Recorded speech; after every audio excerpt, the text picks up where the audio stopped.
വാഴേൻ്റെ മുകളിലുള്ള മീലി ബഗ്ഗാണ് ഈ കാണുന്നത്.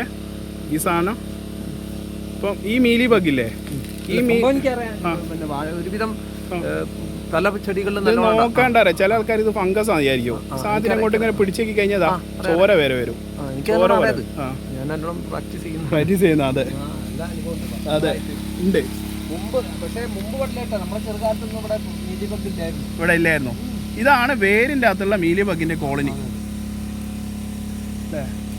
ഇതൊക്കെ ഇപ്പം വന്നു തുടങ്ങിയ ശല്യല്ലേ അല്ലേ ശരിക്കും സാറേ?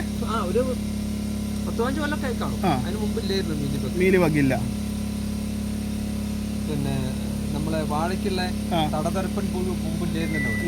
പണ്ട് കുടവരപ്പൻ പണ്ട്. ഹലോ, ഇത് നോക്കിക്കഴിഞ്ഞാൽ ഇതേപോലെ നമുക്ക് വേരിൻ്റെ അകത്ത് കിട്ടും. ഇതാണ് വാഴേൻ്റെ അകത്തുള്ള മീലി ബഗ്ഗിൻ്റെ ഇഷ്യൂ എന്ന് പറയുന്നത്. ഇങ്ങനെയാണ് മീലി ബഗ് വരിക. അപ്പോൾ ഇങ്ങനെ നീരൂറ്റി കുടിച്ചു കഴിഞ്ഞ് കഴിഞ്ഞാൽ നമുക്ക് എന്താ വെച്ചാൽ വാഴ മൊത്തമായിട്ട് ക്ഷീണിച്ചു പോകും.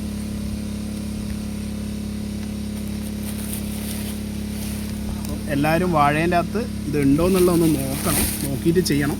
അപ്പോൾ ചെയ്യുന്ന സമയത്ത് നിങ്ങൾക്ക് ഈ ഒരു പ്രശ്നത്തിന്, ഈ മണ്ണിൻ്റെ അകത്തുള്ള മീലി ബഗ്ഗിനെ നമുക്ക് കൺട്രോൾ ചെയ്യാൻ പറ്റുന്നത് ദമൻ എന്ന് പറയുന്നതാണ്. ബിവേറിയ ബാസിയാന എന്ന് പറയുന്ന ഇതാണ് ഉപയോഗിക്കേണ്ടത്.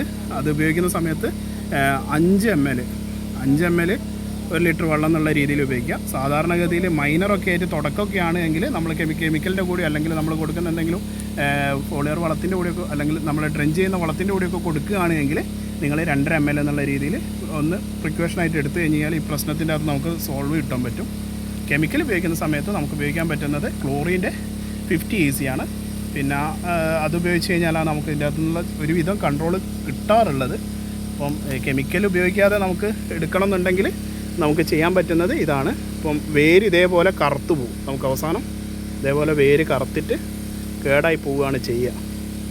ഇത് വരുന്നത് വാഴക്കർഷകർ ഇതൊക്കെ ഒന്ന് ശ്രദ്ധിക്കുക. വിത്ത് മുക്കുന്ന സമയത്തൊക്കെ നമ്മളെന്താ വെച്ചാൽ ഇതേപോലെ ബിവേറിയ ഒന്നും കൂടി കണക്കിലെടുത്ത് വെക്കുക. ഇത് നമ്മളുടെ വിത്തിൻ്റെ അകത്ത് കൂടിയൊക്കെ നമുക്ക് വരാൻ ചാൻസ് ഉണ്ട്. വന്നു കഴിഞ്ഞാൽ ഇതേപോലെ കയറി വരും. ഇത് ചില ആൾക്കാർ ഫംഗസാന്നൊക്കെ തെറ്റിദ്ധരിക്കാറുണ്ട്. ഇത് ഫംഗസ് അല്ല വരുന്നത്, ഇതേപോലെയുള്ള മീലി ബഗ്ഗാണ്. ഇത് വരുന്ന സ്ഥലത്ത് നിങ്ങൾ നോക്കിക്കഴിഞ്ഞാൽ ചെറിയ കുഞ്ഞു ഉറുമ്പുകൾ കാണുന്ന പോലെയുള്ള കുഞ്ഞു ഉറുമ്പുകളുണ്ടാവും. ഉറുമ്പുകളാണ് ഇവന്മാരെ കൊണ്ടേക്കുക. കാരണം വെച്ചാൽ ഇവൻ്റെ മേത്തു നിന്നുള്ള എന്താ പറയുക ഈ ഒരു നല്ല രീതിയിലുള്ളൊരു ഹണി ഡ്യൂ സെക്രീഷൻ ഉണ്ടാവും. അത് കഴിക്കാൻ വേണ്ടിയിട്ട് എറുമ്പുകൾ ഇവനെ കൊണ്ടുവച്ചിട്ട് പെരുക്കുകയാണ് ചെയ്യുക നമ്മളുടെ മണ്ണിൻ്റെ അകത്തൊക്കെ. അപ്പോൾ എല്ലാവരും നിങ്ങളുടെ ഏരിയയിൽ ഇവനുണ്ടോ എന്നുള്ളതൊന്ന് ശ്രദ്ധിക്കുക.